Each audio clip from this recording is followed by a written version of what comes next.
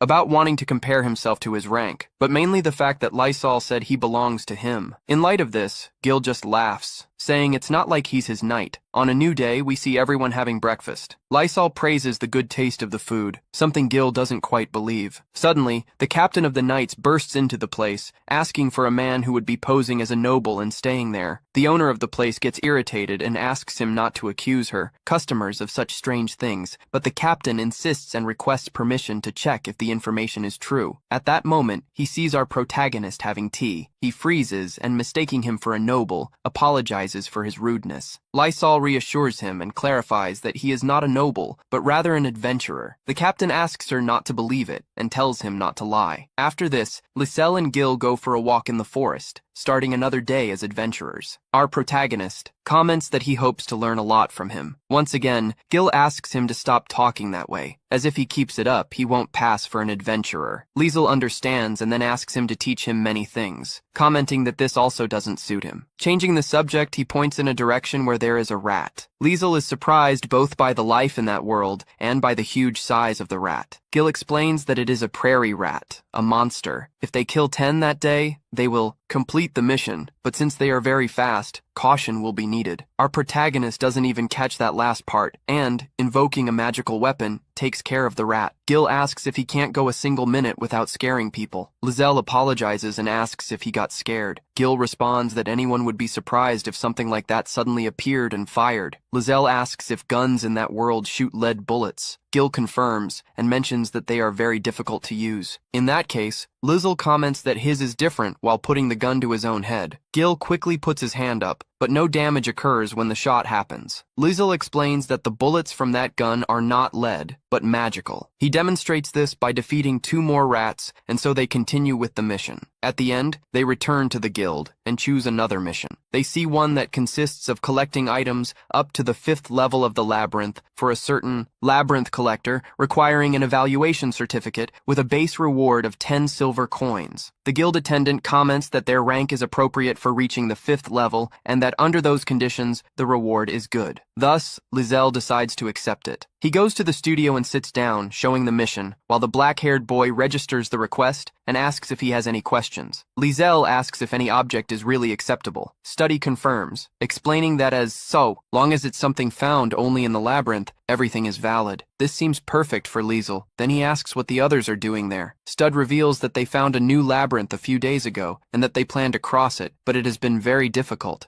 Since they've been staring at the table in silence for hours, Gil asks what the point is. Stud clarifies that the difficulty isn't the monsters, but the puzzles, as they say the place is full of very complex riddles, and they want to solve them as soon as possible. Gil understands they are seeking the bonus for completing the labyrinth. Liesel asks what that means, and Gil explains that it is a reward the labyrinth grants only to the first group that manages to complete it. Stud adds that being among the first to achieve this also affects their rank. Currently, there are hardly any adventurers taking jobs. He tells our protagonist that if he's interested, he could check out those tables since that's where the first cryptogram appears. Liesel asks Gil for his opinion, but he says not to think about it, as their fate is already decided. Thus, with the registration ready, they were about to leave, but Liesel feels curious and asks for a moment to take a look. Accordingly, she approaches a blonde guy and, upon reading his notes, whispers that these are numbers from a very ancient language, and they are very well organized. After saying this, she steps back. The guy looks confused. His companions ask if he had any information stolen. The blonde replies that no, on the contrary. Then we see our protagonist walking through the forest. Lizelle can't help but think about those ancient letters, as she knows them very well. Intrigued, she wonders if that world is the past or the present of hers. After a few minutes, they arrive at the labyrinth. Gil opens the door and they both enter its interior. Lazio walks calmly in search of items. Gil comments that everything is entirely random and that all they can do is walk. Lizelle asks if there's a boss at the deepest level. Gil confirms, but makes it clear that it's not very strong. Suddenly, an arrow is fired. Immediately, Gil protects our protagonist. She asks why he thinks the mechanism was activated with her. Gil replies that he doesn't know, but that she should still be more careful while walking through that place. As they descend some stairs, they reach a room that has 2 chests. Gil comments that they were very lucky for them to appear already on the 2nd level. Our protagonist opens one of the chests and finds something unusual. They go back to the evaluator from the beginning, hand over 2 stuffed animals, and ask for his opinion on the price he would put on the items. He hesitates and finally says they're not worth much, but he could buy them. Lizelle replies, "No, thanks," and only asks for a certificate proving their value as labyrinth items. Thinking about how to hand them over, she gets the idea to wrap them in gift paper with a bow. So, at night, we see the gifts at the guild's reception, with Stud taking care of them in his room. Liesel comments to Gil about the guys from the morning, those she helped with the cryptogram. While they were talking about that, at that moment, the very subjects appear, in front of the lodging. Now we see them gathered. The group's leader introduces himself as Egg and asks for our protagonist's help to advance to the next stage of the labyrinth.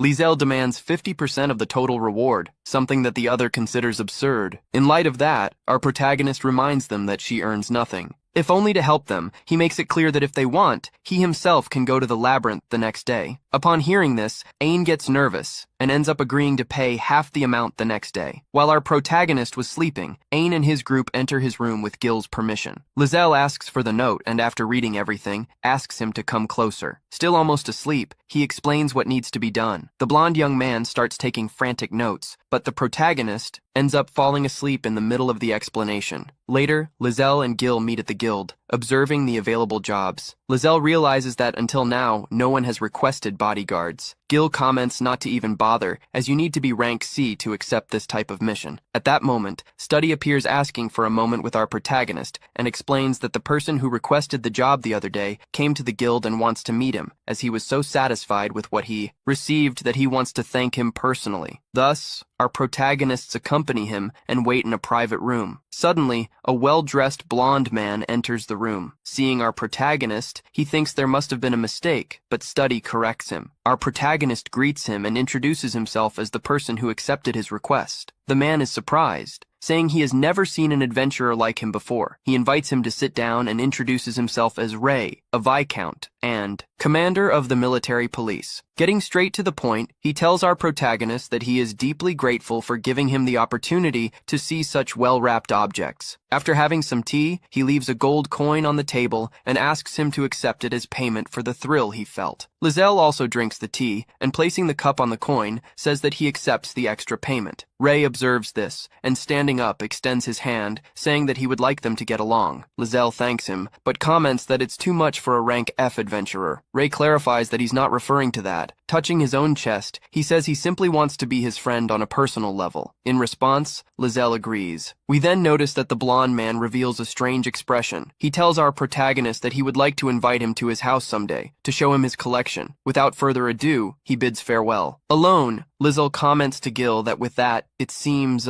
he has cleared the suspicions they had about him. Gil asks how he can be so sure. Lizelle points to his own chest and says he examined him before he left. The scene shifts to Ray, who, looking at his own hand, comments that our protagonist did not change and apparently did not feel even a drop of fear, something he considers perfect to start building a friendship. At night, Lizelle and Gil are drinking together. The protagonist comments that Ain and his group managed to be the first to complete the labyrinth and that he came out winning from it. He asks Gil if that amount is considered a lot. Gil replies that it would only be enough to buy equipment of a rank above his. Then, Lizelle asks why Gil is rank B. Gil responds that he likes to work alone. However, Lizelle doesn't fully believe it. Gil then comments that rank A adventurers or above tend to have a lot of contact with nobles, which means having to behave like them, something he finds extremely annoying. Lizelle understands then, watching him drink his wine. Liesel hands him his monthly payment, along with an extra amount as a reserve, saying she would like him to help her the next time she needs something. While doing this, she is about to take a sip of her own drink, but Gil causes it to spill. Liesel asks him to let go. When he doesn't comply, she politely asks again, stating that she doesn't want to have to order him to do anything. He clarifies that he doesn't want to tie her up, but in saying this, Gil grabs her by her clothing and makes it clear that this was a decision of his own because it's what he wants. Therefore, Liesel has no reason to interfere. After clarifying this, he sits down and returns the money, asking for just one thing in return, that Liesel not bother him. Liesel smiles and promises to make an effort to rise to his level. The next day, we see Liesel and Gil in a carriage. Gil notices that the coachman is very helpful and imagines that he also mistook Liesel for a noble. The protagonist doesn't blame him, knowing they are headed towards the mansion. Here we see what happened a few hours earlier, while Liesel and Gil were at the guild. An adventurer asks another if it's true that the Thrust has formed a group, and now they confirm that it is. While Stud writes a document, he asks Liesel if he is sure about this. Liesel responds by asking if that seems wrong to him. Stud states that it doesn't, but he says he won't oppose whatever he decides. When Stud looks at Gil, he asks if he thinks he has already grown fond of him. Stud replies that he hasn't said anything, but also won't expose him to danger just because he is no longer his bodyguard. Gil pretends not to understand, then Stud takes Liesel's hand and shows the mark he left on her wrist. Liesel jokes, saying that Gil cried not to be left after handing over his identification. Stud mentions that he has something else to give him, a letter that seems to be addressed to him. Upon seeing it, Liesel realizes it was sent by the king and wonders if this isn't an abuse of authority. Stud comments that, since it's a personal letter, they cannot refuse it. After reading the letter, Liesel hands it to Gil. In it, they are invited to the king's mansion to see his valuable collection. Since they have already been invited, Liesel decides to go, especially out of a curiosity for the collection of labyrinth items, particularly since he has never gotten anything good. Stud comments that they can use the carriage service from the central district and that they can go today, since the Viscount will surely let them in. Thus, we return to the present. At the entrance, a butler greets them and leads them inside. On the way, Liesel is impressed by the number of paintings in the room. At one point, he sees a painting of a green dragon that catches his attention. Shortly after, Ray appears, thanking them for coming to see his precious collection, and saying that he would like the three of them to become good friends, asking them to treat him as a common person. Liesel tries, but remains very formal, while Gil is more natural, telling Ray that he is a nuisance. Thus, they begin the tour. Liesel asks if all those are items from the labyrinths and if the people depicted in the paintings are real. Ray replies that yes, and they can be seen as records of the labyrinths. For Gil, they are just unwanted objects by adventurers, which are sometimes left behind, even when something rare appears. For the king, this is regrettable.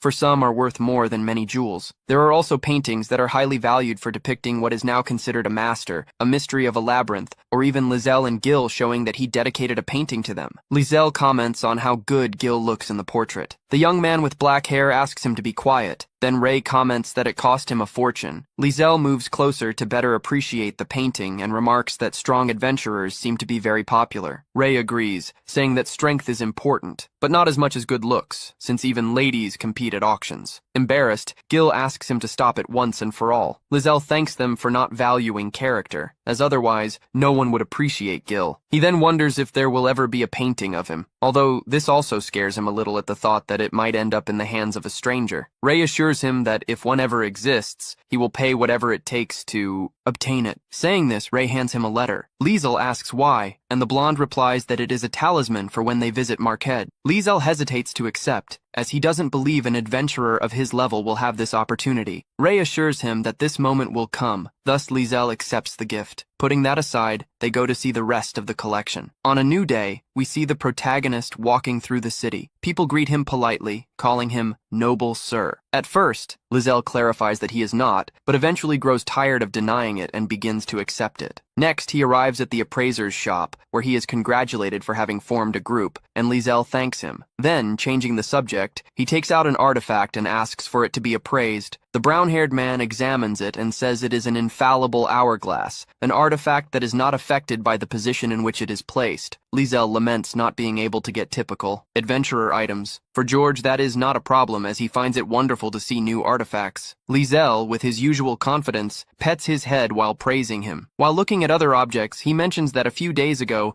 a collector showed him his painting collection and expresses a desire to know if they often appear in the shop. George reveals that they do. Then, Liesel comments that there was a painting of Gil that seemed very expensive. George is startled just imagining Gil posing, but upon upon seeing Liesel's expression, begins to imagine how he would look in a painting. Amidst this, Liesel asks if he does not buy the paintings he appraises. George responds that he does. After all, he has a distributor. Liesel asks what that is. George then explains that there are specialty shops for labyrinth paintings, but they are located in Market. Liesel notes that this place is very far away. Seeing him deep in thought, George asks if he plans to go there. In response, Liesel asks to know why that intrigues him. George reveals that his grandfather lives there and that he will soon visit him. Therefore, if they plan to go to that place, he would like them to escort him. Liesel makes it clear that he has never worked as a guard, so he considers that it would be best to ask someone with more experience. George lowers his head and, very embarrassed, comments that he wants it to be them. For now, Liesel doesn't agree, but promises to talk to Gil to reach an agreement. That said, he leaves alone. George sighs in relief, saying he doesn't believe Liesel is just a kind person. Now we return to the guild. Liesel tells Stud that the boy from the shop will soon send them a request. Stud acknowledges that he is referring to Yuji, as they sometimes ask for his help in evaluating objects from the maze. It all started when the guild asked for his grandfather's help. The old man was famous for making accurate appraisals until the day he brought George as a child. It is said that at that age, he already had great skills in evaluating. Since he and Stud were the same age, they talked occasionally, although he made it clear that they were not friends. Setting that aside, Stud talks about the trip to Mars, and when Liesel asks him if he plans to settle there, he replies that he will only be a tourist, as he doesn't know the place. Stud knows that they won't see each other for a while, and asks if Liesel will accept any work that day. When Liesel replies that he won't, Stud asks him to accompany him during the break to a place that serves delicious coffee. Liesel gladly accepts, even though Stud's colleagues look at him strangely. Once at the place, Liesel asks if Stud doesn't usually take breaks, and he replies that if he's not tired, he sees no need, and asks if it was rude to talk about something other than work. Liesel says no, and that, in fact, it made him happy. At that moment, Stud notices that the bruise on his wrist is no longer there. Liesel comments that Gil didn't really squeeze him. Stud says he would have liked to see the guard crying not to let him go. This amuses Liesel, who comments on how good the coffee is until other adventurers arrive looking for the protagonist, because he is the guy who allied with Gil. They warn that if he is paying to stay with him, he better give up. The whole place goes silent until Liesel gets up. He asks to talk outside, apologizing to Stud for what happened, but Stud coldly responds that he wants to spend his time with Liesel. The protagonist says they can come another day, but that if it's to happen, it has to be now, and that he will do whatever it takes to make him stay there. The adventurers get annoyed at being ignored and bang on the table, mocking and saying that they are such good friends. Stud replies that yes, they are very close, and that if they keep interrupting, he will end their lives by freezing their arms. He warns that if they don't melt quickly, they will lose their hands, and thus makes them leave. Liesel remarks to Stud that he shouldn't do such dangerous things, not because he will lose, but because he cares about him. Now outside the city, Stud warns George to come back as soon as possible and gives him a slap on the head for not knowing how to answer correctly, joking that he only grew taller. Once everyone is in the carriage, Stud asks them to take care of themselves, and Liesel replies that they will return soon. During the journey, George comments that Stud is always a bit sarcastic with him. Liesel says that this happens because they get along very well. He also mentions how comfortable the carriage is. George thanks him, but then Liesel asks if he really needs it, even with space magic. The brown-haired boy explains that there are many materials and tools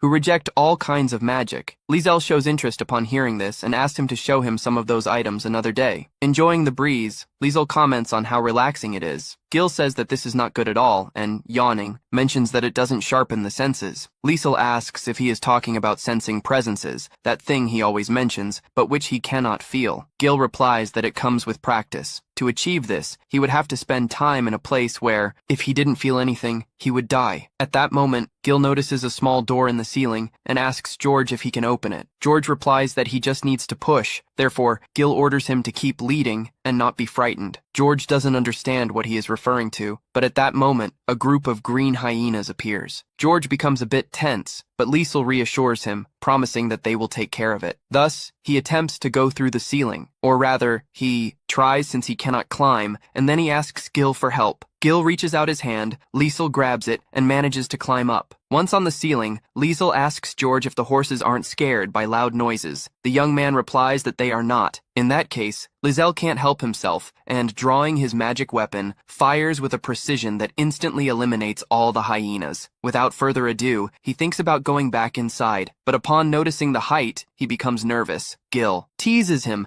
asking if he has now become a defenseless maiden. George, in turn, wonders if what he saw earlier was really a firearm, imagining the protagonist with one and assuming that it would indeed cost a fortune. When night falls, they stop to set up camp. Judge is cooking, and Lyselle wants to help, but Judge says it isn't necessary and asks if there's any food Lyselle dislikes. Lysel replies that he eats everything and comments to Gil that Judge is very skilled in the kitchen. From that remark, Gil deduces that Lysel has never cooked before, while he himself has, at least enough not to starve. Watching how Judge takes care of them, Lysel mentions that if he gets used to this, he won't be able to accept being anyone else's escort. Gil agrees. At that moment, they see Judge taking plates out of his box. To Lysel, that magic seems fantastic. Gil asks if there wasn't anything like that in his world. Lysel answers that there wasn't, and that he doesn't even want to imagine what he would do without it when he returns. Finally, the food is ready, leaving everyone amazed, since Judge prepared such a large amount using only a single frying pan. As they get ready to eat, Judge notices how elegantly Lyselle behaves at the table. Judge praises the food and asks them to sit down and eat together. After that, they talk about taking turns keeping watch to guard against bandits or monsters. Judge volunteers, but since he already drove the carriage, they don't allow it. Lyselle offers to take the first watch, saying he doesn't have trouble staying awake. Although Gil could stand watch alone, Lyselle wouldn't like that. With that decided, Judge and Gil go to sleep, and Lyselle wishes them good night. Gil asks him to let him know if anything happens, but warns that if he doesn't sleep well, he won't switch shifts. After that, Lyselle watches the stars and reads his book until he finishes it. After some time, he goes to check on Gil, who wakes up easily. Lyselle asks if he hadn't been sleeping, and Gil replies that he has trouble sleeping outdoors. Before switching shifts, Lyselle hands him the book and lies down to sleep. At dawn, Judge wakes up and goes to see Lyselle. Watching the way he sleeps, he thinks about telling Stut, although he's sure he'd get punched for it. Out of curiosity, he reaches out to touch Lyselle's face, until Gil appears and asks what he's doing. Finding it strange that Judge hadn't left even though he was awake, Gil came to check. Judge explains that it's not what it looks like, and Lyselle wakes up, looking at them both with a confused expression. After that, they continue their journey until Judge says they can already see the city. When they reach the entrance, they see carriages lined up. Judge explains that this is done for inspections before entering. Lyselle adds that the lord of those lands rose from poverty to wealth. Judge confirms it and adds that when the country was still known only as a merchant city, the current lord's grandfather received a noble title because the ruler of the time adopted him. Gil is surprised by how much Lyselle knows about history, and the protagonist explains that it's because he has read many books. Lyselle also mentions that, apparently, the current lord's ancestor was a merchant. He was highly respected by the people, had deep knowledge of all kinds of business, and in his own generation became one of the richest merchants in the country. After that, he invested large sums of money into the city, revitalizing commerce more and more. Gil assumes that the lord at the time must have been useless. Judge says he doesn't know, but he heard that the ruler had great respect for the current lord's ancestor. Lyselle imagines that this is why that noble adopted him, since the fact that merchants still trust him to this day shows how skilled he was as both a merchant and a ruler. Judge adds that, however, no one knows what the current lord is like because he doesn't appear in public, perhaps because he's busy. Still, Judge has heard rumors that he sometimes walks through the city in disguise. At that moment, the conversation is interrupted by the line moving forward. It's their turn to advance. Inside the city, Judge asks if they already have lodging. Lyselle replies that they don't yet. Hearing that, Judge offers his grandfather's house. Lyselle refuses, saying he doesn't want to be a burden and that they'll look for an inn. Judge insists, saying he can't allow them to stay in some rundown inn. Even so, the protagonist declines. With no other option, Judge hands him a card with his name and the company through which they can secure a room. Lyselle hesitates, but in the end accepts it and says goodbye, while Judge shouts that he must not accept being an escort for any other carriage. Thus, we see the protagonist walking alongside Gil. Gil scolds him for always doing whatever Judge asks. Lyselle doesn't respond because he is now surrounded by merchants trying to convince him to invest in their businesses. Lyselle shows interest, but the black-haired man pulls him away by force, suggesting that they ignore those people, otherwise things could end badly. As they move away from the area, some suspicious people watch them from the shadows. After some time, and after securing lodging, they go out to stroll through the market. At that moment, the same man from before tries to attack them. However, Gil is much faster and knocks him down, telling him to calm down. The man ignores the warning, gets back up, and curses the protagonist for ruining his business. Lisel tries to say that he's mistaken, but the man doesn't believe him, claiming that Lisel is the only noble walking around the city. This draws the attention of the people around them, including a black-haired man with an elegant posture. Fed up, Lisel asks why the man's business went bankrupt. The man replies that he doesn't know, but he's certain Lisel ruined everything over something insignificant. In response, Lisel confronts him, saying that if he couldn't fulfill something he considers so trivial, then he shouldn't open a business in that city. With his usual calm, he asks him not to blame others, and people begin to take Lisel's side. Even so, the man keeps insisting that it wasn't his fault. Lisel replies that trust is earned by following the rules, adding with a smile that the man clearly wasn't born to be a merchant. Enraged, the man attacks. Lisel asks Gil not to hurt him, so Gil throws his sword and pins the man to the ground. The crowd applauds, an impressive display of skill. Lisel then comments again that he isn't the person the man is looking for, showing his guild card. At that moment, 2 guards arrive because of the commotion. The black-haired man who had appeared earlier slips away. One of the guards asks Lisel for a moment, thinking he is a noble, but Lisel says he'll leave the rest in their hands and walks away. Gil asks what he was plotting. Lisel reveals that he deliberately staged the whole scene, and we see the 2 of them follow the black-haired man. Lisel stops him to talk, but the man says he's busy. The albino mentions that he brought a letter addressed to him, but even then the man doesn't pay attention. Then Lisel asks him to invite them to eat, since they were nearly killed after being mistaken for him. Faced with that, the man agrees. Elsewhere, Lisel says it's an honor to meet the Count, but the man interrupts him, saying he knows Lisel doesn't like that title, and asks him to call him Shadow instead, also asking who Lisel is. Lisel replies that he's just an adventurer. Shadow recognizes Gil as the Thrust, commenting that even when traveling in a group, he hasn't softened in the slightest. Setting that aside, Shadow says he wants to talk about the matter, but Lisel gets distracted by how delicious the food is. Even Gil asks for another bottle. Shadow tells them to get straight to the point, so Lisel shows the letter, and Shadow only reacts when he sees the seal. Shadow asks how Lisel managed to get along with him. Lisel explains that he accepted a job in the labyrinths and liked the fact that the items were sent properly packaged. To Shadow, Roy is a complete idiot. He wonders whether Roy accepted Lisel at his side or truly considers him someone important. Either way, he assumes Roy wants him to get along with Lisel. This is confirmed when he reads the letter, in which Roy warns him not to turn Lisel into an enemy. From this, Shadow deduces that Lisel is no ordinary adventurer and asks how he figured out he was a count. Lisel replies that it was from his appearance, since a book he read described someone identical to him. He also realized it because of the commotion. At first, Shadow was observing from afar, but when people started talking about him, he approached. As if that weren't enough, Lisel noticed that Shadow fixed his gaze on him and came closer out of concern for Fel. All of that led him to figure out who Shadow was and approach him to deliver the letter. Although Shadow knows there's more to it, Lisel says he just wants to do some sightseeing in Mercady for a few days and spoke to him so he could get invited to eat on the very first day. With that, he says goodbye, thanking him. As Shadow rereads the letter, he comments to Roy that he didn't need to write that. At that exact moment, the waitress brings the bill, and upon seeing it, he crumples the paper in anger. Meanwhile, our protagonist and Gil return home. The black-haired man notices the provocation and asks if something is wrong. Lisel replies that he simply thought he needed to make a big impression so the man would remember him, nothing more. He then asks Gil if he doesn't think it's dangerous for the Lord of the Realm to walk around alone. Gil explains that he has someone with him. This surprises the protagonist, who asks if that person is strong. Gil replies that he doesn't know. At that moment, Judge appears along with the mourning soldiers. The protagonist approaches and asks what he's doing there. The redhead says he heard about the attack, since the police went to his house. Lisel apologizes for the trouble and asks the officers if there was any serious issue that required them to look for him at that hour. The blonde officer replies that no, they just need to confirm both sides' accounts. Thus, Lisel hands over his adventurer's card and explains the misunderstanding with the merchant. Once everything is cleared up, the officer returns the card. Lisel thanks him, but points out that coming after him at that hour is inappropriate. Judge tries to intervene, but Gil silences him as they both understand the situation. Lisel begins to confront them with direct remarks, asking why they were in such a hurry to find them if the culprit had already been caught and the situation resolved. The officer doesn't know what to say. However, Gil understands perfectly that they did this because it would tarnish their reputation if adventurers had solved the case.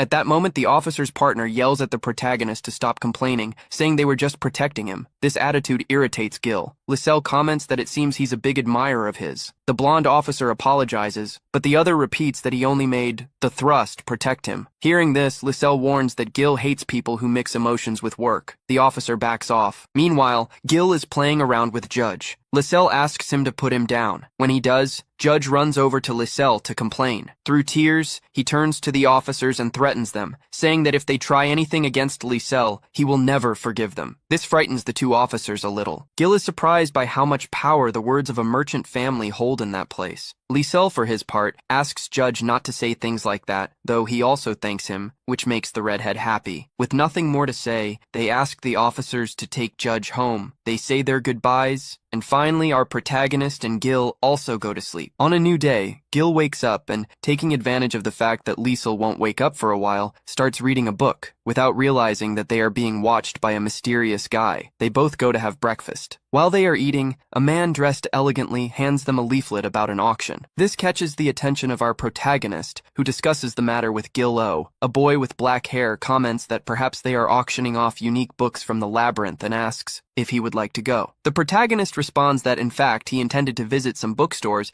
but when he sees that the auction starts at 3, he considers the possibility of going if he finishes everything quickly, so they agree to go. After a while, we see Lisel walking through the city looking for bookstores. He finds one and goes in to look for some books. After a while, he chooses some volumes, and even asks the owner to recommend one for him. The old man accepts with pleasure, and, guided by for the books that Lisel intends to buy, chooses one especially for him. Lisel realizes that the work is similar to a book she had already read. The old man explains that that work is practically dialoguing directly with the book he read previously. The protagonist starts reading right there, but the old man asks him to do so after buying it. Lisel apologizes, and then, after paying everything, he politely asks the old man to recommend a good bookstore. The old man gives him directions and writes them down on a small piece of paper. Thus, we see Lisel traveling through the city, without realizing that the same guy from the morning was watching him again. After a while, the protagonist arrives at the place where he had agreed to meet Gil, and discovers the black-haired boy surrounded by 2 women who ask him out. Lisel watches the scene. However, when Gil notices his presence, he orders him to get him out of that situation. Thus, Lisel intervenes, causing him to the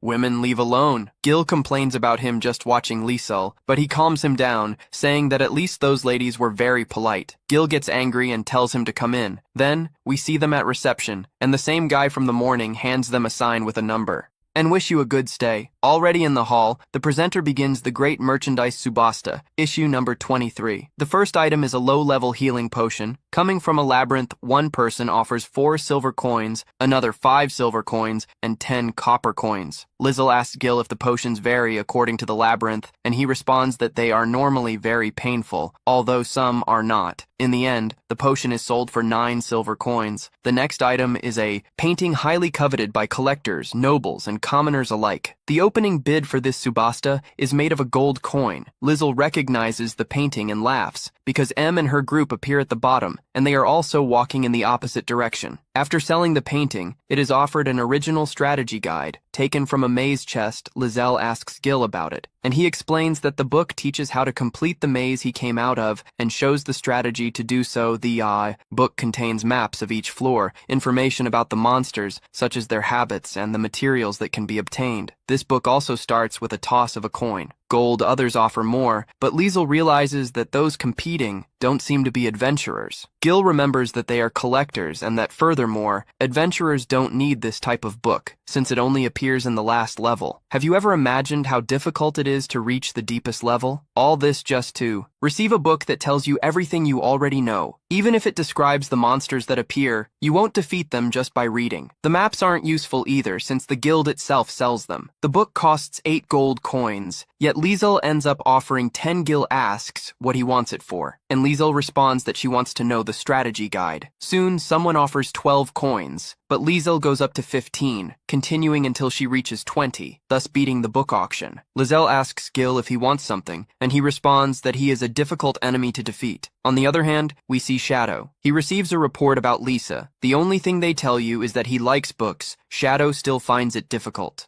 Believe he just came for a walk, so you decide to stop following him. Anyway, they attract a lot of attention, so if something happens, he'll find out the next day. We see Lisel having breakfast, and he was coming from a fight. Gil comments that he would like to face someone strong. Liesel asks if there is anyone he would have difficulty beating, but lately there is no one. So Liesel shows him a drawing of the crystal ruins that are very close to there. Gil mentions that many tourists usually go there as the place is very beautiful. Furthermore, the guild wins money guiding people through the first floor, and they are certainly happy when a monster appears, because if an adventurer needs to fight, this generates extra income. Liesel comments that the country merchant really thinks like a merchant. Gil observes that he likes to confirm everything on his own. Liesel asks if he would like to do the same. Gil points out that the guides have no errors, but Liesel responds by asking if the guild map wouldn't also have flaws. Gil replies no, since hundreds of adventurers completed it. In this case, Liesel shows a notebook where it appears a room that is not on the guild map. Furthermore, he points out that this room also appears on another page of the book, but as if it were on a deeper level. He asks if perhaps it is a trap, and questions the possibility of finding something really worthwhile. Gil comments that there are usually valuable items from labyrinths or very strong enemies. Liesel is interested in the idea. He asks Gil if he could accompany him, and the black-haired boy replies yes. After all, he sees no reason not to go. Liesel mentions that perhaps she could hinder him in the face of an enemy powerful. Gil makes it clear that he never considered him a nuisance. Furthermore, if it were an ordinary hidden room, it would have already been discovered, so he does not consider himself capable of handling it alone. Two go together and arrive at the maze. As they walk through the corridors, Liesel comments that nothing ever breaks inside the maze. Gil responds that these places are indestructible. Without further ado, arrive at the portal. Gil asks which floor the secret passage would be on. Liesel replies that it is on floor 19.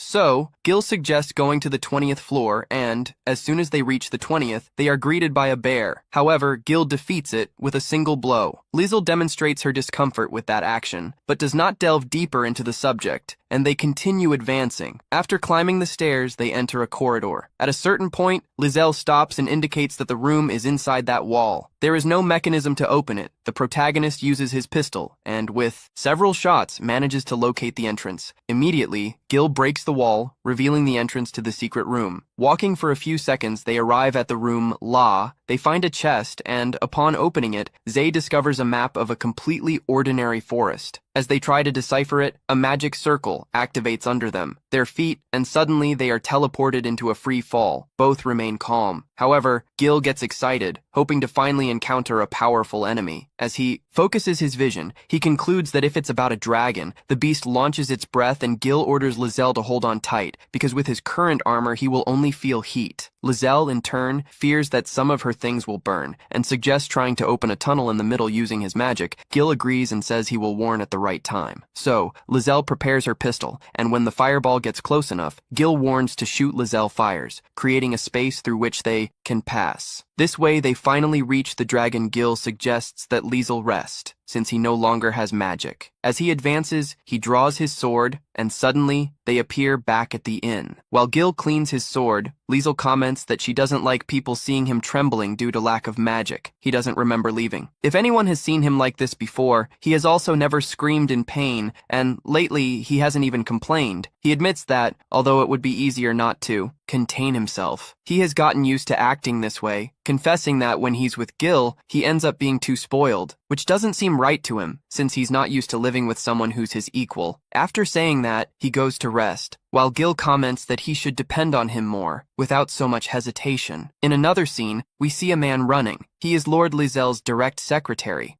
He tries to talk to the king, but the guards won't let him through. He says it's an emergency and then shouts that Lord Liesel has disappeared. The door is kicked open. A guy asks where this happened. Secretário responde que foi em escritório e eles são transportados até lá. Essa é uma habilidade que apenas a realeza pode usar. Ele pergunta o que aconteceu. The secretary explains that Liesel was sitting, talking to him, and suddenly he disappeared. He was just organizing documents, and when he blinked, Liesel was no longer there. At that moment, he calls for Liesel while analyzing the entire document. Space of the room. He asks about the earrings. The secretary replies that he was wearing this, which makes him even more confused as he cannot feel their presence. Those earrings were created by His Majesty, pouring all the magic possible on them, and if they didn't react, it's because Liesel isn't there. Then, an old man enters. They explain everything that happened and ask him what he thinks about it. The old man asks them to consider what he will say as the madness of an old man, and says that the world has two faces, where there is a world parallel to this one. The one who told him this was a friend whose grandfather, a long time ago, would have come from this other world to him. This seems like a big lie, but they can try. Furthermore, if Liesel is still in this world, she will return on her own. However, if he is gone, although it will be necessary to rescue him. Meanwhile, he will look in every corner where Liesel may be, warning that he will be gone for a while. The next morning, Liesel wakes up and realizes that Gil is uncovered, so she goes to cover him, but he was also already awake and comments that he woke up early today. Liesel apologizes for waking him up, but he responds that he always gets up at this time. The protagonist suggests that he rest, since he had a very difficult fight yesterday. Even so, Gil says he's fine. When he notices his muscles, Liesel touches her own body to see if she also has muscles. After that, the two go to Gremio. Hello. Again, they mistake Liesel for a nobleman, but recognize Gil. They approach the receptionist, who asks what they want. Liesel responds that she wants to update the map of the labyrinth called Crystal Ruins. The girl is surprised and repeats the name out loud, drawing everyone's attention. She comments that the labyrinth is very old, that it has already been fully explored, and that it has not been updated for years. However, Liesel says that she found something new. At that moment, another adventurer approaches and warns that it is very dangerous to provide false information. Insinuating that he just wants to show off for Layla, the receptionist Liesel comments that Layla is a very lovely name and thanks her for the compliment. The adventurer is annoyed to see that he started flirting and questions how someone as delicate as Liesel could have discovered something new in that maze. Demanding proof, Liesel asks Layla if it's really. It is necessary to present evidence to update the map. She answers no, because if it is a lie, someone will end up finding out, and this will ruin the adventurer's reputation. That's why no one usually lies. She then asks Liesel to continue. Still, the other adventurer says he doesn't believe it, but Liesel says she only cares about Gremio. If they want proof, he shows them the Gremio's strategy guide, Labyrinth, explaining that he found it in a hidden room along with a treasure. The adventurers are excited by the news, but are discouraged when they learn that they kept the treasure. Even so, Liesel, he comments that it's worth going into the maze because at the bottom there was a monster. Layla immediately interrupts him and asks him to reveal more details. Liesel obeys and says it's the first time he's delivered information, asking if she should explain everything in detail. Layla answers yes, because that way he will receive a bigger reward, and asks you to wait while you prepare everything. She places a device on the table and asks them both to come closer. When you lower the lever, a sphere grows and surrounds them. The device works like a silencer so that no one can hear the conversation. Layla asks him to continue. Liesel explains that there was a wall that looked normal, but it was the only part that could be broken. For Layla, this makes sense, since mazes are normally indestructible. Lisa adds that it was a thick wall, but Gil broke it with a kick. Layla is impressed, even more so since it is a wall of crystal which is extremely resistant. He goes on to say that beyond the wall, there was an altar and a chest. When the chest was opened, a spell was activated and teleported them to another room, where they were falling for 2 minutes. Layla asks if they weren't hurt in the fall, but upon observing them, she concludes that they weren't. Liesel adds that at the bottom there was a dragon that attacked them as soon as they arrived. Layla knocks on the table and asks him to stop, saying that it's too much information. At that moment, Liesel notices something strange. Layla begins to excitedly repeat everything she heard, and then realizes that the silencer was deactivated since everyone was listening. Liesel decides to show one more proof, an underground dragon scale. He asks the adventurer if he now believes in him, and the man responds yes. Liesel leaves the scale at the guild as proof. Layla asks if he is sure, as,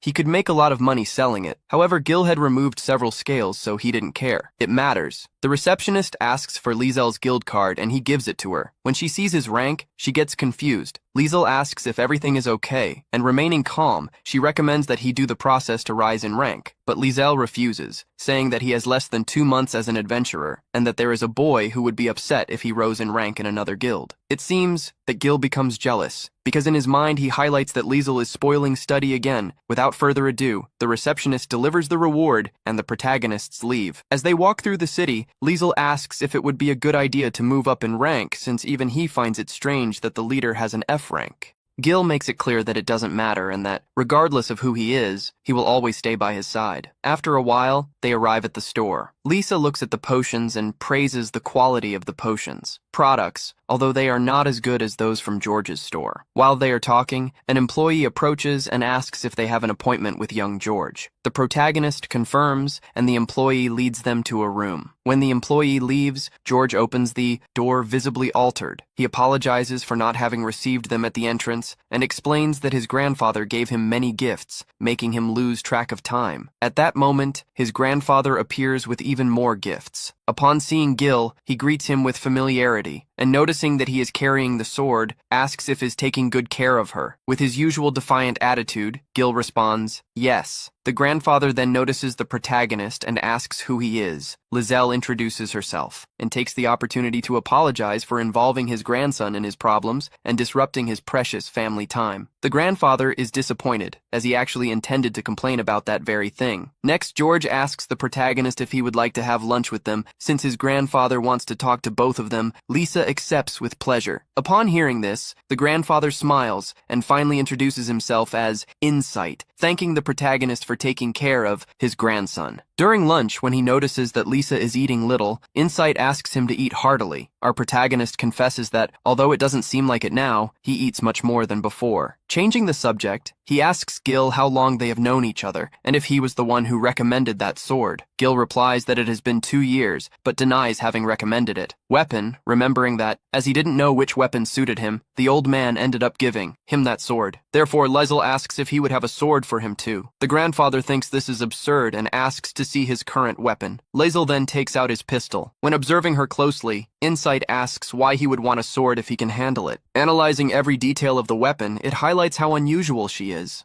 Jorge asks what he's referring to. Grandfather explains that the weapon works with magical energy, something that few magicians can control with such precision. Jorge then understands that Lisel must be someone extraordinary. However, the grandfather corrects him, saying that he is not exactly a genius, but someone very skilled at what he does, as he can aim, adjust his posture, control the recoil, and even pull the trigger using magic. To explain better, he gives an example. He asks them to imagine a melody in their mind, then add a different one and continue playing both at the same time. According to him, this is what Lisel does. The protagonist denies being capable of something like that, but then clarifies that it was just an example to illustrate how peculiar the functioning of his mind is. After that, while they were eating the dessert, Jorge gets up saying he's going to prepare everything for the match. Insight tries to stop him, but he ignores him and leaves. Taking advantage of the fact that they were alone, Lisel asks her grandfather for a favor. He hands over a piece of paper and asks him to deliver it in his name. When he opens it, Insight sees that it is a map of Mercade's underground walkways and asks where he got it. Liesel replies that it was by chance, as he came inside a book he bought at an auction and asks him to give it to Count Shadow, since he knows him. Insight asks why he thinks that, and Liesel replies that it was written in the book. He comments that the merchant Mercadia contributed a lot to the development of Mercade, so he assumes that if his ancestors helped, Encide also helps. He adds that Jorge is a good guy, with great sense of duty, so if he was raised by Insight, his grandfather must also be like that. Insight laughs and agrees, saying that if he knows the Count's name, it's because he already knew him. Lisel confirms that he did, because they had dinner together. Insight imagines that Shadow must have enjoyed talking to someone capable of challenging him. Before handing over the document, he asks if he should say that it was Lisel or whoever sent it. Protagonist responds that he can tell, but that the Count will probably frown when he finds out. Precisely for this reason, Insight says that he will tell her even more willingly. Then, Lisel also shows the scales of dragon and makes another wish.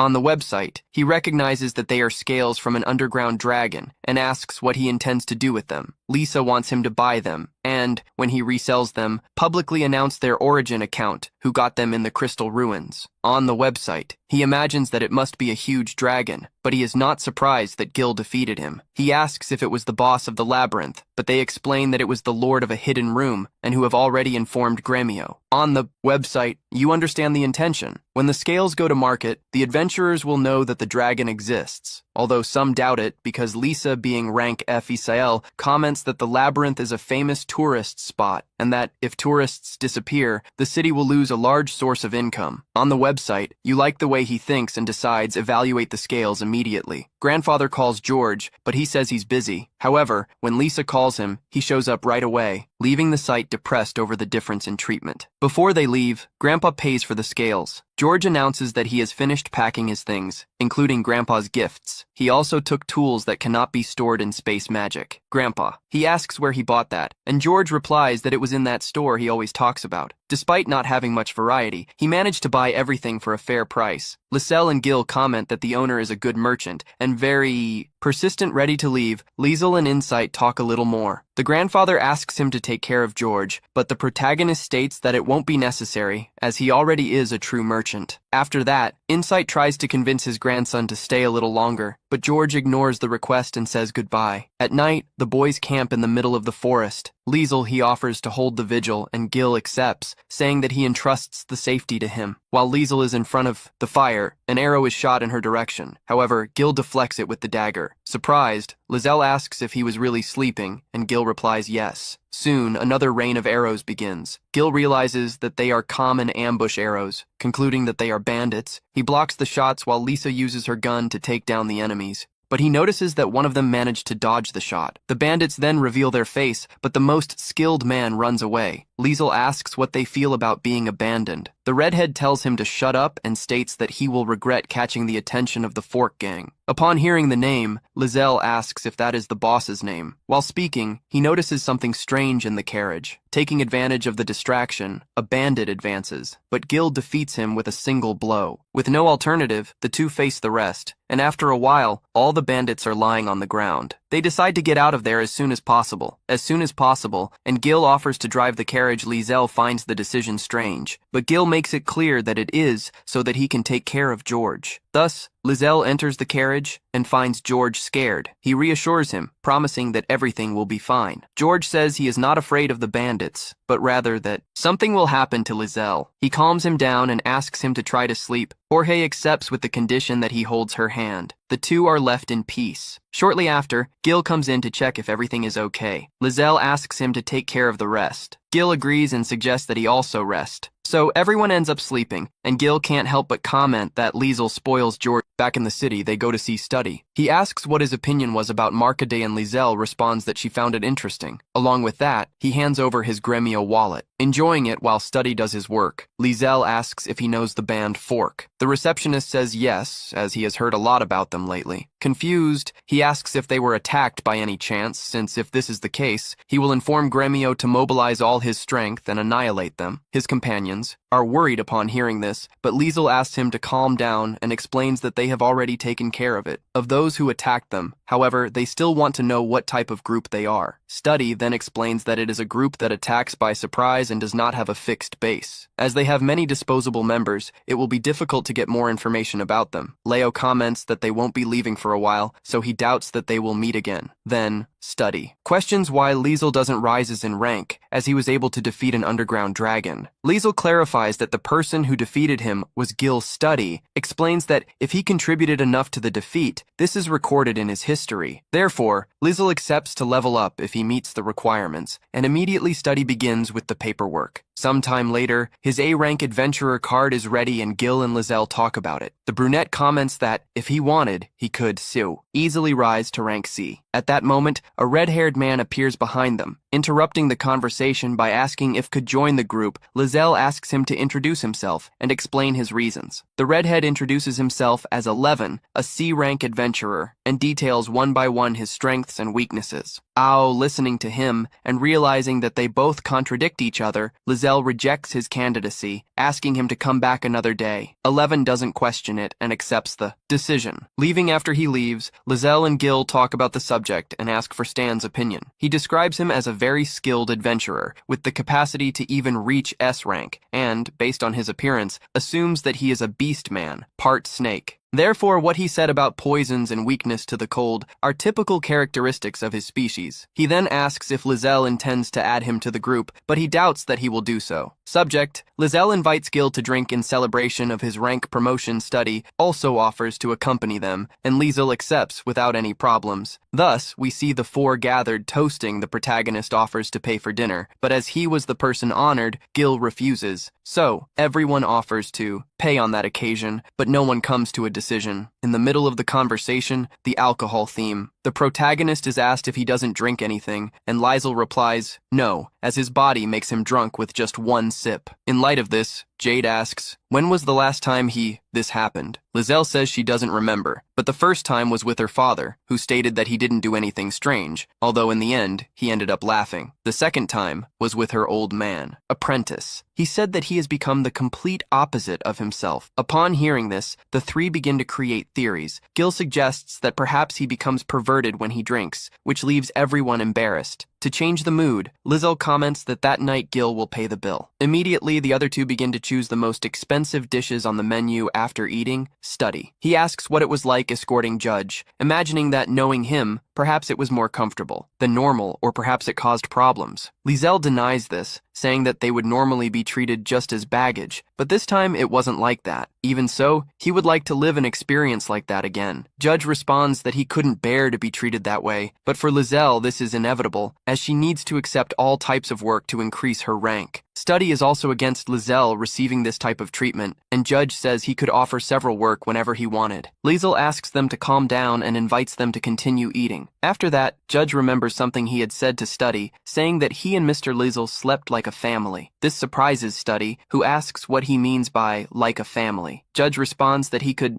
seeing his face perfectly and that he even held his hand when they returned. Stade questions whether he was trying to flatter him, because for him, merchants have two faces. Judge counters, saying the same to Stade, since he always behaves well in Liesel's presence. Stade claims he is more authentic and asks if he can sleep in their room that night. Liesel doesn't mind, but there is only one bed. Even so, Stud accepts. Liesel asks Gil if there are no rooms with two beds, but he suggests that he let Stud have the pleasure of sleeping with him. As Stud doesn't refuse, Liesel ends up accepting, but realizes that he has already fallen asleep. Jade comments that he always looks like this when he drinks. They try to wake him up, but as they can't, they suggest that Gil carries him. At that moment, Stud wakes up, refusing to wake up. Say goodbye, Lisa asks Judge if he doesn't want them to accompany him, but he says no, although he would like to be invited again, which they accept. On the way back, Gil comments that Lisa, he spoils the younger ones too much, but I then question Stud for being so aggressive towards Gil. But at that moment, Gil feels something strange. They see Stud walking away, dropping an arrow on the ground, frozen. As expected, Stud is bothered by the fact that Gil is always by Lisa's side, as he hates those who are like him. So, they begin to tell Stud's life story. He doesn't know about where he came from, and when he became aware, he was already living on the outskirts of the capital, killing in exchange for money to survive, and he didn't even know if that was something wrong until a stranger told him who no longer needed to kill. This stranger was the current master of Gremio. He is grateful for not handing him over to the military police, and since he started working at Gremio, he has not killed again until tonight. So we return to the present, where he wakes up and asks if he can tell his story again. After getting ready, he remembers that Stud is off work, and although he could sleep in late, like Gil, he always wakes up at the same time, returning to the important subject. Liesel asks if what happened the night before doesn't harm him. The one who fired the arrow was a bandit, and although it hit his body, it was nothing serious. Still, Liesel asks that if he ever becomes someone who can harm him,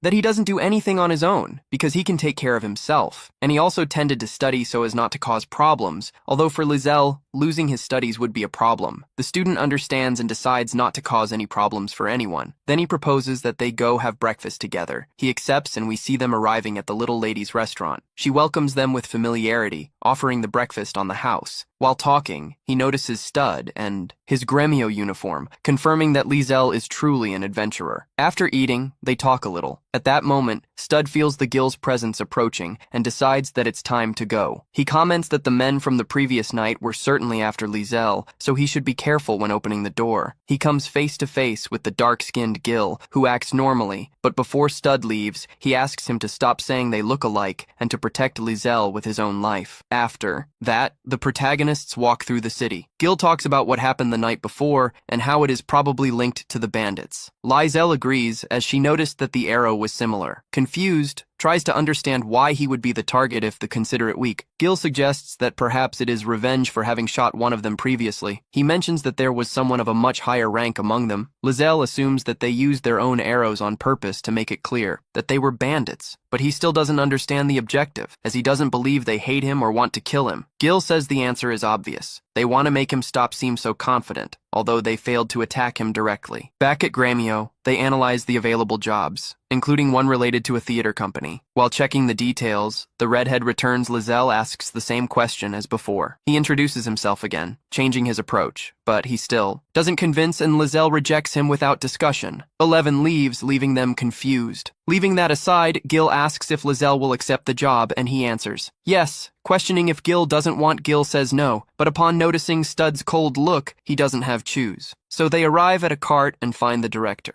Arguing alone when she sees them, she asks who they are. Lisa explains that they came for the magic recharge work. The director looks for the artifact and, in the process, drops sheets with texts. Lisa collects them, highlighting how passionate the works are. Gil is surprised by his ability to understand everything with just one look. The director shows a magical artifact capable of projecting rain, snow, and even lightning. Lizzle opens the lid and takes the yoke. She asks if she can recharge it, and he replies that it's no problem. While they wait, they hear an argument. Gil realizes that it is someone from the company arguing with a police officer who wants to remove the boxes because they are obstructing the street. The director says that they asked for permission and is going to complain, but Liesel stops her, preferring to finish the work, and suggests to Gil that greet the Viscount as the carriage bears his emblem. They approach the police officer and ask for the Viscount. The police officer accepts, thinking that Liesel is a nobleman, but later comments that he has adventurous appearance. The Viscount rolls down the window and says that they can simply divert and follow. When he sees Liesel, he asks how it was in Marcade. Liesel responds that it went well, and that he has already delivered the letter that received. Gil comments that Shadow took them to eat, surprising Ray, although Liesel thinks that perhaps he distrusted him. Ray explains that Shadow was always suspicious, that's why he wanted him met Liesel, changing the subject. The Viscount says that they found the body of a possible bandit and asks if they know anything. Lisa responds that no adventurer heard anything. Apparently, it was from Band Fork. So, he asks them to be careful and that Gil protects him well. Then he says goodbye. Gil comments that Ray should act if he knows what is happening and that he has nothing to gain by asking Liesel. Ray agrees in part, saying that the adventurers don't deal directly with bandits, so they will leave it in their hands. After that, they return to work, and Liesel finishes recharging the artifact. He leaves happily, rubbing the lid and transforming the magic into a spectacle, to which Liesel comments that it's beautiful. On the day of the presentation, we see how Liesel and Gil attract attention among those present while they wait. Suddenly, they start to hear screams coming from inside the tent. At that moment, a girl comes out asking if there is anyone who knows how to play the violin. Leo, confused, asks what is happening, and the girl explains that the group's violinist sprained his wrist. The audience begins to question whether there is some violinist among them, but no one speaks up. The girl was about to give up when Liesel offers to help. She immediately gets excited when she hears this, and runs to the director to warn her. In her place, Liesel hears the director talking about him, and without wasting time, goes to meet them. Inside, she sees everyone gathered, including the director dressed as a boy. He also notices a man kneeling on the floor. Upon noticing the situation, he takes out a potion and comments that the violinist will be as good as new the next day. The director thanks him and orders everyone to venerate the kind Liesel Antes before applying the potion. He warns that, as it is not a labyrinth potion, it will hurt a lot. The director minimizes the warning and asks him to use it anyway. So, the other artists hold the poor man violinist while the potion is applied. The director then calmly hands her the libretto. Liesel comments that she will only need 5 minutes to memorize the general flow of the story, which leaves the director satisfied. Then, she explains what he should do during the play and even asks for advice and suggestions. Before they start, Liesel warns him that it might cause some problems. Enough, then it's time for the performance. The curtain opens and Liesel starts playing the violin while the piece flows naturally. Suddenly, a man appears on a roof and points a bow towards the stage. Liesel notices and signals to Gil. This one gets ready, and after a countdown, at the moment when the actors touch each other's backs, Liesel creates a black mist that Gil takes advantage of to neutralize the arrow. Seconds later, the fog disappears, and the play ends correctly. Backstage, the director demands explanations from Liesel, who reminds her that she had warned him from the beginning. Also comments that it will not happen again, because the next day,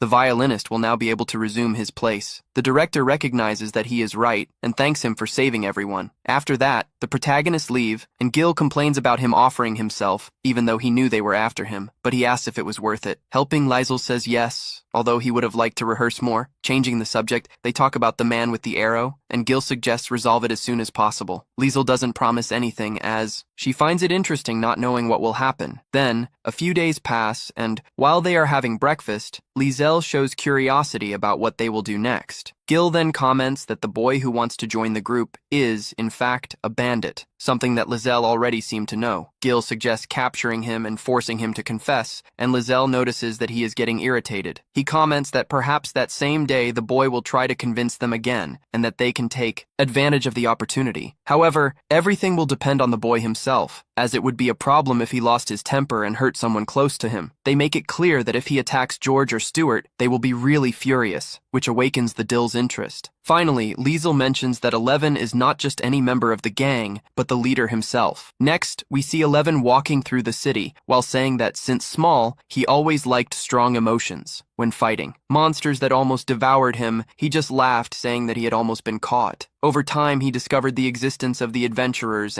but one day, while tracking a powerful monster, he was attacked by bandits. Although he easily defeated them all, one of the survivors, half crazed, invited him to join them, thus beginning his strange double life as an adventurer and head of a gang that later received the name Fork. During his visits to the guild, he heard a group talking about the lunge and about how he had formed a group with an adventurer who seemed noble, which caught his attention. That's why, on the night the protagonists traveled, he attacked them with his gang, being impressed by the control Liesel had over her weapon after being rejected when trying to join the group.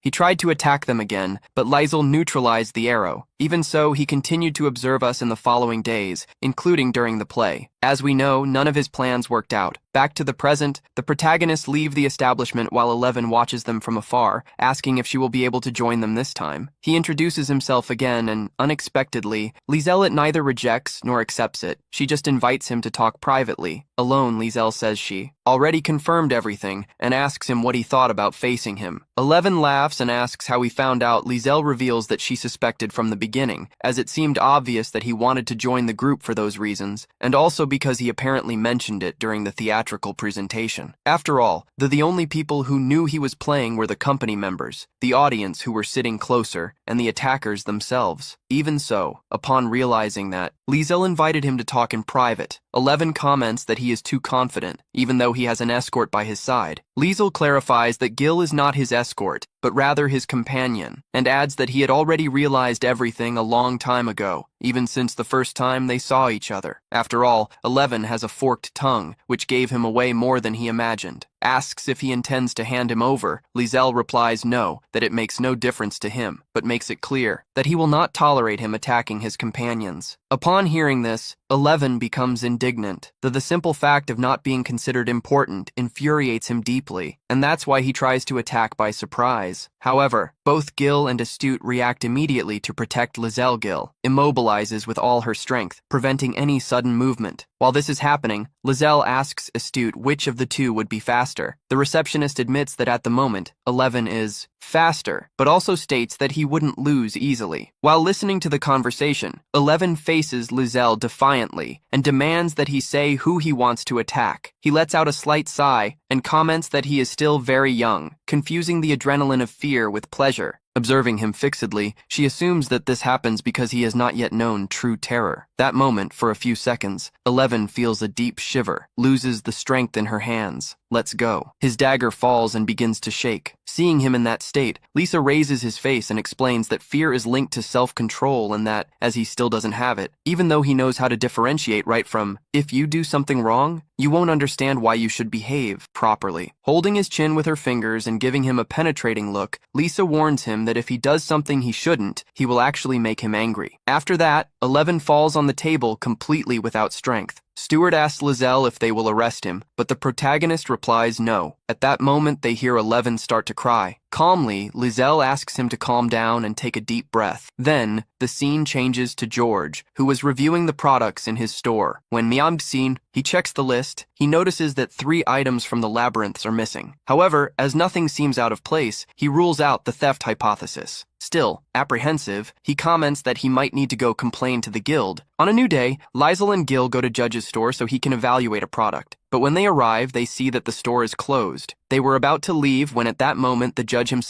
appears, and upon seeing them, offers to serve them, so the 3 enter the establishment while Judge evaluates the object. Lizelle notices that something is different, bluntly asks if it is something happening, but Judge replies that it's nothing, and continues working when he finishes, thanks him for the visit and says goodbye. Crestfallen, Gil and Lizel comment on his behavior, and if they ask if the criminals did something to him, Lizelle rules out this possibility. When she remembers that same morning, 11 went home crying, they both watch him through the window and ask to the protagonist if he doesn't intend to help him. Lizelle responds that no, after all, he hasn't complained about anything to them yet. Although he imagines that the problem is related to the store, then the scene changes, and we see the 2 arriving at the usual restaurant. There they meet 11, they say hello and ask to join the group, but Lizelle and Gil ignore him, and 11 ends up falling to the floor. The owner of the restaurant then consoles him by asking him to get up and stop sweeping the floor with his hair. Really impressive coldness later. After taking a shower, Lizel agrees to talk to him, so we see the 2 of them in the room. The protagonist tells him to get straight to the point, so 11 asks to join the group, promising that he will never hurt Lizelle again. Yet Lizelle rejects the request. Frustrated, 11 asks what he should do. Lizelle responds that he needs to show something that only he is capable of doing. So 11 tells him that day his friend from the item shop was arguing with the guild. Lisa asks him how he found out about this, and 11 confesses that she has been investigating the matter lately. At this point, Lizelle understands why Gil said they were being observed, and 11 is surprised that they discovered it, since according to him this time he used very competent people. He then asks if Lizelle wasn't angry since he also ordered people to follow him. Lizelle is surprised, because he hadn't noticed, but he says he doesn't care. After all, they didn't attack him. Returning to the subject of Judge, he asks 11 to tell him more. 11 explains that apparently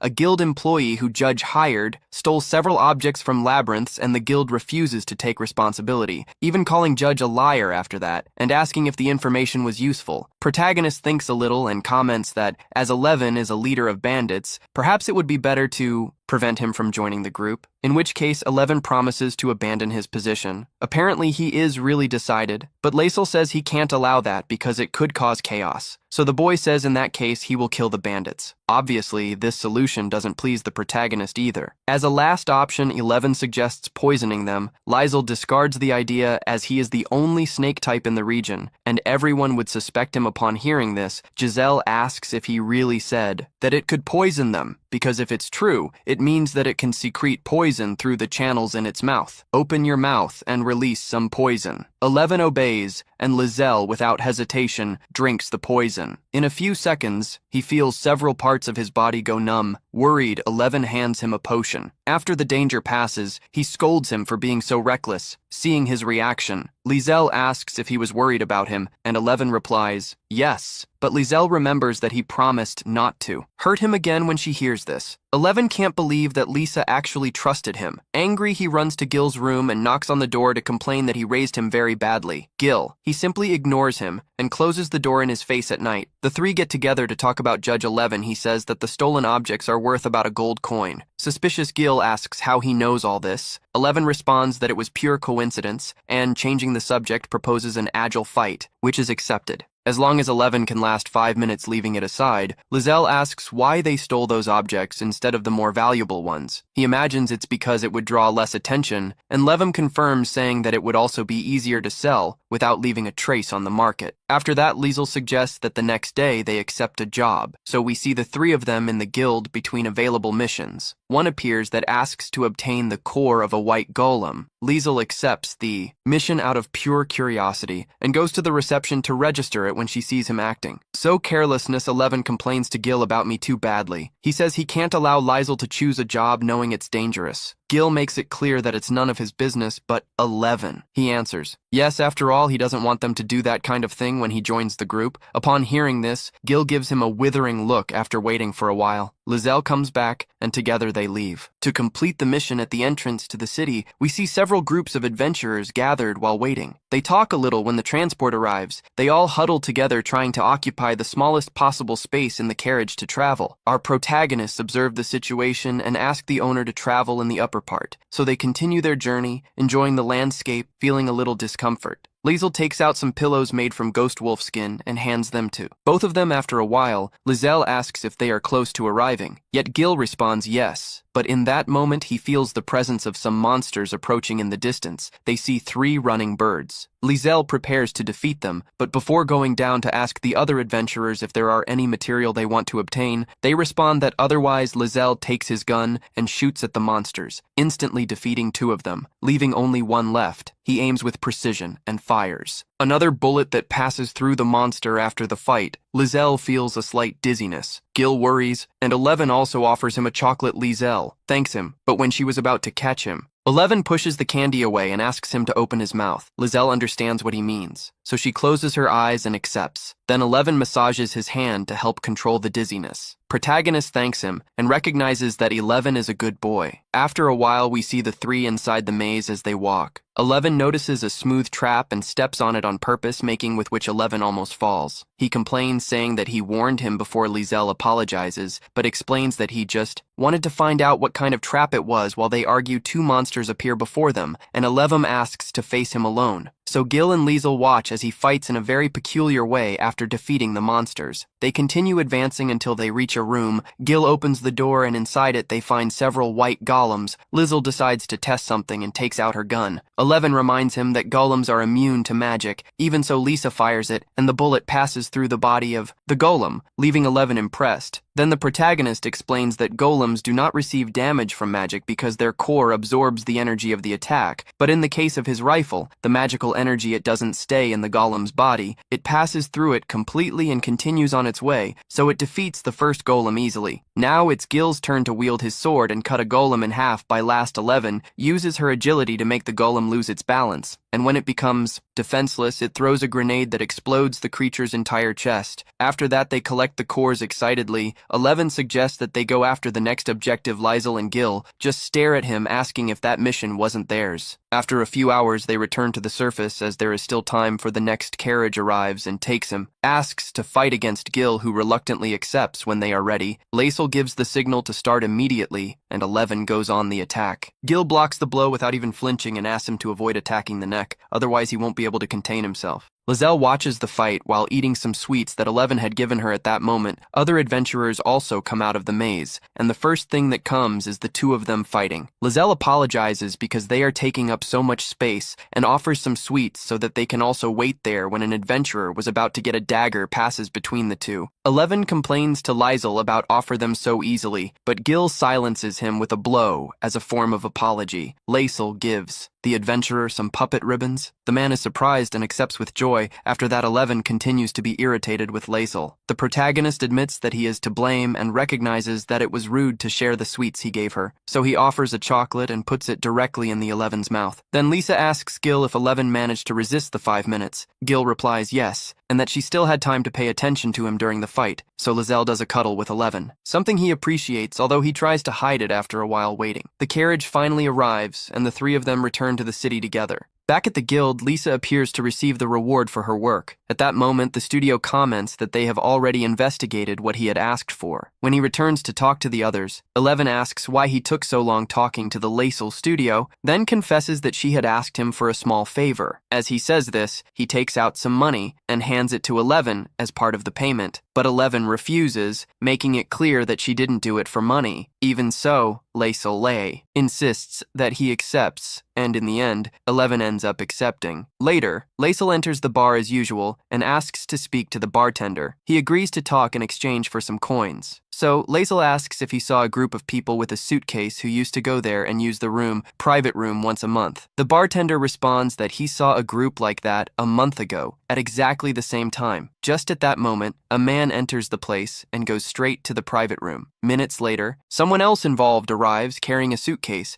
and greets the protagonist naturally. Liesel asks the bartender how long these people usually use the room, and he responds that, in the meantime, maximum half an hour. With that, Liesel decides to wait until they leave. When the two suspects leave the place, the protagonist begins to follow the adventurer. The man walks for a long time until arrive at some alleys, and Laisel assumes that he has already been discovered. Still, he decides to continue when he realizes that 11 is watching everything. In one of the alleys, the guy stops to confront the protagonist, draws his sword, and goes on the attack. But 11 quickly intervenes and knocks him to the ground. Laisel thanks him for his help, and 11 responds that she was informed that he was following a guy strange, so it came immediately. Laisel is surprised to know that they are still watching him, and 11 just smiles. At that moment, a hand appears from behind and covers Laisel's mouth, which immediately recognizes that it is Gil. The three begin to talk, but when the suspect tries to take his sword, Gil stops him and asks who he is. Laisel reveals that the man is involved in the theft of the items. From Judge Gil's store questions this. Since he seems like just a simple adventurer, Laisel agrees, but explains that the real person behind everything is an employee of the Guild of Merchants. That in order not to be discovered, he handed over the objects to the adventurer so that he could sell them to the guild itself. That was exactly what Laisel asked the studio to investigate. Then, he asked the adventurer who, the next day, confesses to the Merchants Guild everything he has done. As the man doesn't respond, 11 begins to pressure him to speak, but Lisa interrupts him, as she doesn't want to, that he appears injured at the time of confession. So, 11 offers to convince him, promising not to leave visible marks. Laisel sees no problem with that and agrees, but first gives the man a last chance to voluntarily confess. The guy promises he will do it, but Laisel realizes he's lying, so she leaves the rest in 11's hands. At that moment, the redhead calls his subordinates and orders them to take the man away immediately. They cover him with a bag and drag him out. Along with them, Laisel says goodbye to the protagonist. Meanwhile, Lisa and Gil return home to rest. The next day, Judge goes to the guild to complain, but on the way he hears several people speaking badly about the Merchants Guild, which awakens his curiosity. When he arrives at the scene, he finds real chaos, with dozens of angry people demanding explanations from those responsible. Judge decides to speak to the receptionist, but as soon as the employee sees him, immediately apologizes and invites him to talk to the boss. Already in the office, the guild leader apologizes to Judge and returns the stolen items. Without understanding what is happening, Judge asks them to explain the truth. Then, the boss says that same morning, a group of adventurers appeared at the guild with several boxes, confessing that they had sold stolen objects. Furthermore, they reported the employee involved in the scheme who tried to escape but ended up being arrested. Judge thanks him for the help and simply leaves with his things back to his store. He tells the boys everything that happened and, as he speaks, he asks for 11. The redhead then introduces himself as a future member of the group, which surprises Judge. He immediately pulls Laisel aside and asks if he is sure that 11 should join the group. Laisel asks if Jade doesn't like him, and Jade replies that someone more serious would be better, as Laisel understands and says that if he really doesn't to like,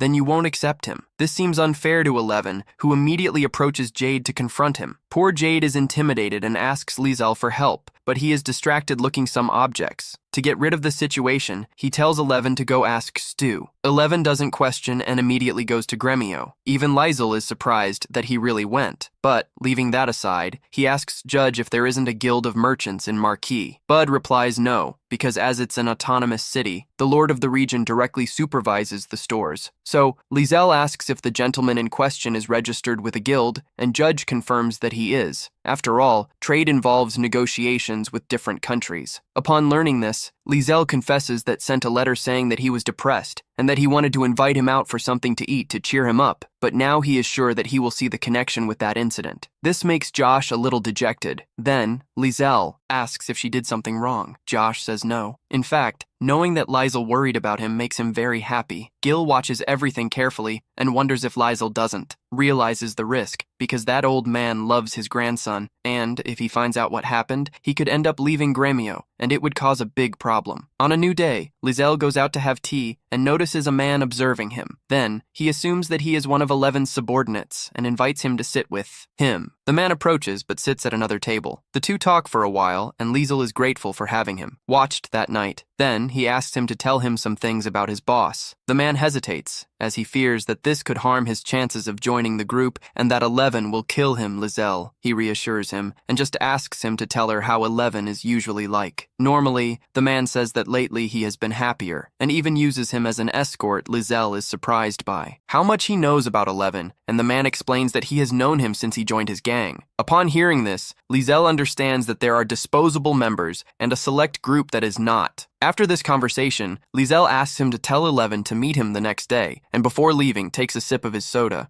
The man is astonished by this, but when he is alone, 11 appears from behind and reprimands him for having spoken to Lizelle. Without saying anything else, he leaves, ordering him to tell him everything he has said. It happened. Otherwise, he will kill him. He is extremely strict. The next day, 11 goes to see Lizelle, but the lady in charge of the place warns that he is still sleeping. At that moment, an police officer enters, also asking for Lizelle, and insists on seeing him because it is on superior orders. When she realizes that he doesn't understand, 11 confronts him. The two exchange words and the situation escalates almost to the point of pulling out their weapons, but the lady interrupts them, remembering that they are in her establishment. Just at that moment, Lizelle and Gil go down to reception. 11 runs to greet him and asks if he wanted to talk to him. Lizelle confirms, but first talks to the officer, and then the four leave the place inside the carriage. Lizelle asks 11 if he still wants to join the 11 group, confirms, and then Lizelle asks the reason. When 11 was about to answer, she remembers the conversation she had with Estuda and then says she wants to stay by Lizelle's side. Lizelle smiles and comments that first they need to resolve a pending issue. Now we see them arriving at Ray's palace where he welcomes them with joy and satisfaction. However, during the conversation he notices 11's presence and asks our hero who that person is, and Lizelle explains that 11 is directly linked to the subject he wanted to discuss, so Ray takes them to a more private room and asks them to get straight to the point in this situation. Lisa asks him to tell him everything you know about the Fork Gang, and Ray admits that he would like to reveal everything. But he can't just leak information from such an important investigation until Lizelle gives him the guide strategic location of the Crystal Ruins, which makes him extremely happy since everyone has their price. And in addition, he also offers one last gift, a scale from the dragon he defeated, causing Ray finally agrees to tell what he knows. Yes, he is completely bribable, and then begins explaining that the problem lies in the absolute secrecy surrounding the main leaders, the founding members who, they are the only ones that are really dangerous while the rest is nothing more than history that can be explored.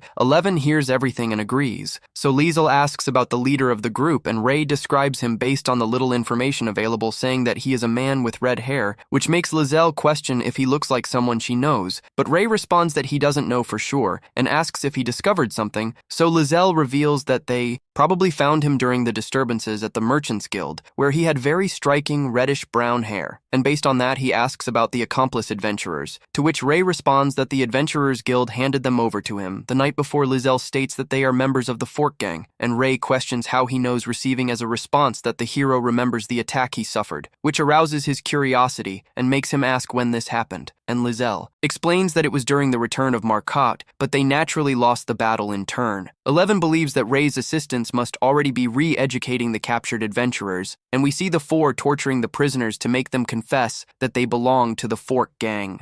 Returning to the conversation, Ray states that he wants to avoid any possible retaliation from the gang, and therefore considers the idea of attacking first, to which Lisa offers 11's help, confirming that he knows the location of all the bases as he is one of the founding members, which makes Ray analyze him with caution, thinking that it is better not to get too involved with him because of his bad temper. But he still agrees. Then he says that they can carry out a big operation, and Lizelle reveals that this was precisely the reason for the conversation, making Ray immediately understand that he wants the 11 circumstances are considered as mitigating in her sentence, or that he confirms. And as they say goodbye, Lizelle thanks Ray for his help and even jokes that she is so happy that she could say that she loves him with all her heart. After resolving this issue, Lisa talks to 11 and finally accepts him into her group, leaving him happy, and when they arrive at the guild, he doesn't waste time and starts to bragging to Study that he is now the new member, which angers Stud when he hears that Lizelle is their leader, causing the situation to escalate to the point where they both draw their weapons, but are interrupted by Gil, who orders them to calm down, while Lizelle also asks them to stop fighting after they calm down. The hero approaches, Study caresses his face, and asks if he doesn't like 11, and he confirms but says that does not intend to question the key decision. So the group goes to talk to Judge, and 11 again takes the opportunity to boast that she is now an official member, initially causing repulsion in Judge, who ends up accepting it as it was Lizelle's decision. And without wasting time, he asks the reason for the visit, receiving the answer that they came to buy a sword for the new member. So he asks what type of weapon they are looking for, and Lizel gives 11 freedom to choose, making the redhead become demanding and ask for pieces. With detailed specifications, surprisingly Study claims to have a pair that meets Strip's demands, a box from her storage, and shows the daggers that 11 carefully examines and approves with admiration, solving this problem and then going to find suitable equipment for herself. After a time, he appears with a new outfit,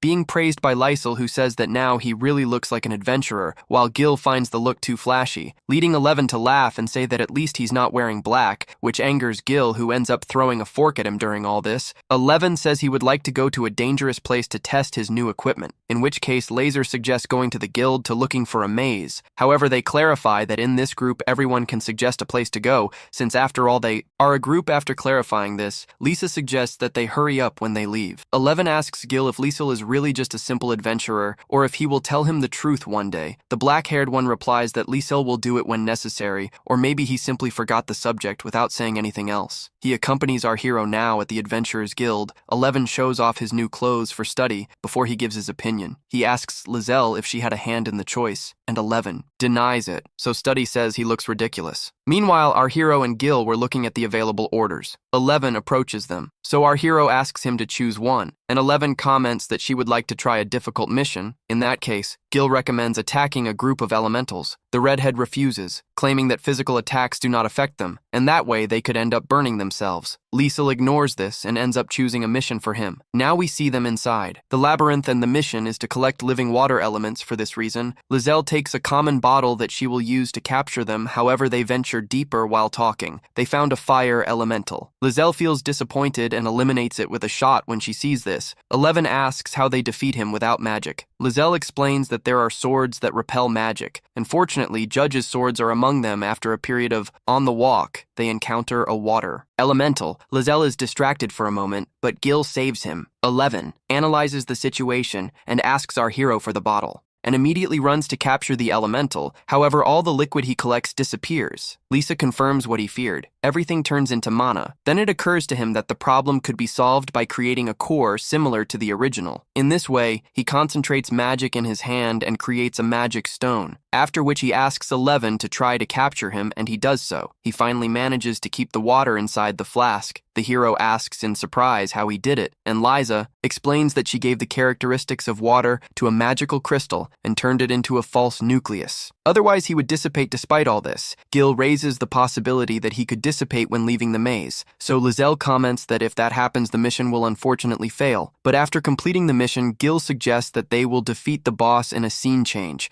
We see 11 dodging the attacks of a fire golem. He is impressed to see that his clothes have not suffered no burns, as he realized that Lizelle and Gil were incapacitating the golem, and when finding the right moment, 11 runs towards Gil. The black-haired man puts his hand up and uses it to propel itself into the air and cut one of the golem's limbs. However, in a moment of inattention, the golem launches a counterattack. Fortunately, Lisa saves it, leaving the boss now completely unable to move. After that, 11 starts hitting the core, but doesn't leave any scratch on it. Lizel and Gil were watching everything from behind, and after a long period of blows, he finally manages to create a crack in it. 11 asks Gil for help, but Gil tells him that he can do it alone. Or so he thinks. 11 takes this as a provocation and starts acting seriously like this with a blow. He resolves the situation by breaking the core, but at that moment, Gil warns that these cores explode at the end. 11 immediately moves away from the scene and runs to protect our hero, Lizek. After the explosion, he blames Gil for forgetting such an important matter. So the black-haired man apologizes, saying he can't always remember everything without another choice. 11 decides to let it go side.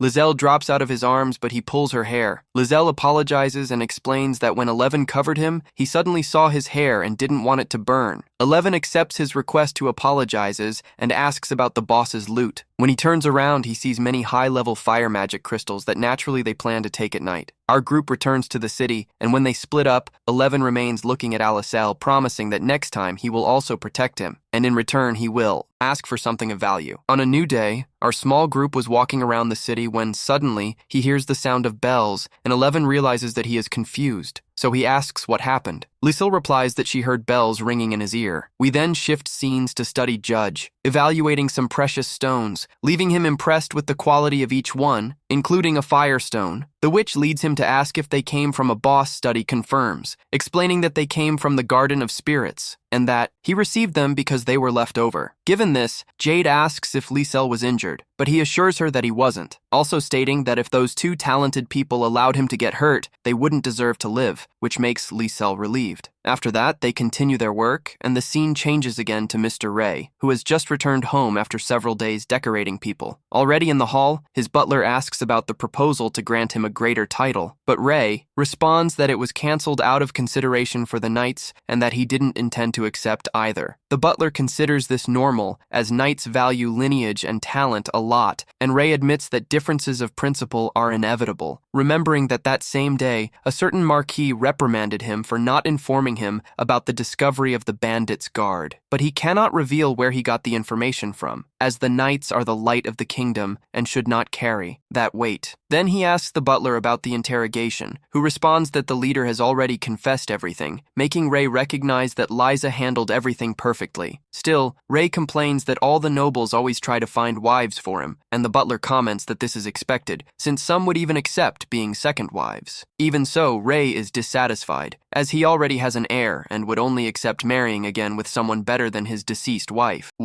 Strong, beautiful, and intelligent. The butler doubts that someone like that exists, and Ray agrees, even commenting that if Liesel were a woman, he wouldn't stop courting her. Soon after, the story tells us leads to the city of Marcaday, where Judge's grandfather informs Shadow that he fought with the Merchants Guild. Shadow reprimands him, remembering that he avoids creating enemies with them as much as possible, but the old man justifies himself, saying that he did it for his grandson. After reading a letter from a friend questioned about the content, he reveals that the letter asked about Judge's favorite dish to console him, but also contained a list of objects stolen by a member of the guild, names of accomplices, and various information. Shadow is impressed by the amount of data that Liesel has and asks if he revealed anything, but the old man says he only gave hints and even ordered them to eliminate the data involved, believing that this was what Liesel wanted. Surprised, Shadow questions why someone so important would obey a simple adventurer, and the old man replies that he paid for his dinner, which was reason enough. After that, Shadow dismisses him and, alone, begins to analyze everything, linking the events to the recent fall of the Fork Gang, suspecting the protagonist's involvement by. At the end, we see Liesel, together with Gil and Eleven, in front of a painting, deciding what to do, reading a request for strong people to help create healing potions. Liesel comments that she always wanted to see how they are made, while Eleven suggests that Gil takes care of it since he is the strongest. But Liesel says that he can't ask someone so skilled to do an F-rank mission, to which Gil reminds him that he already did this before. When looking at Eleven, Liesel comments that they are not as strong as Gil, and Eleven defends herself by saying that at least she uses swords. So, Liesel proposes an arm wrestling match, in which Eleven ends up winning. Later, walking through the city, Liesel asks them to take on the mission,